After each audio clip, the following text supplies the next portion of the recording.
எல்லாருக்கும் வணக்கங்க.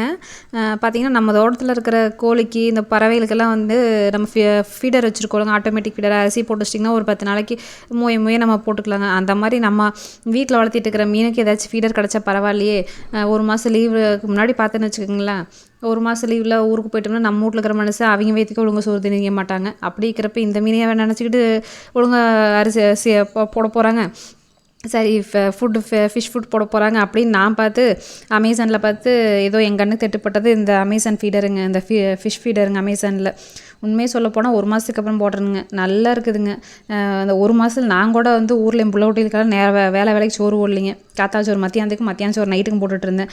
அப்படி இருக்கிறப்போ நம்ம வீட்டில் இருக்கிற இந்த ஃபிஷ் ஃபீடர் வந்து மீனுக்கெல்லாம் பார்த்திங்கன்னா, நான் வந்து ஒரு நாளைக்கு ஒரு டைம் தான் போடுற மாதிரி வச்சுருந்தேங்க. 24 ஹவர்ஸ் ஒன்ஸ் தான் செட் பண்ணியிருந்தேங்க. இந்த ஃபீடரில் பார்த்திங்கன்னா 3 டைம் செட்டிங் இருக்குதுங்க. ஃபஸ்ட்டு வந்து மேனுவலுங்க. நம்ம வேணுங்கிறப்ப அமுத்திக்கலாங்க. கீழே வந்து 8 மணி நேரத்துக்கு ஒரு டைம், 12 மணி நேரத்துக்கு ஒரு டைம், 24 மணி நேரத்துக்கு ஒரு டைம், இந்த மாதிரி இதை வந்து வச்சுக்கலாங்க. நான் வந்து 24 மணி நேரத்துக்கு ஒரு டைம் தாங்க வச்சுருந்தேன். ஆக மொத்தம் இந்த லீவில் வந்து ரொம்ப யூஸ்ஃபுல்லாக இருந்ததுங்க. ப்ராடக்ட் லிங்க் வந்து உங்களுக்கு வந்து நான் வியூ ப்ராடக்ட்டில் வந்து ஆட் பண்ணுறேங்க. நீங்கள் வந்து வேணும்னு செக் பண்ணி பாருங்கள். தேங்க்ஸ் ஃபார் வாட்சிங் திஸ் வீடியோ.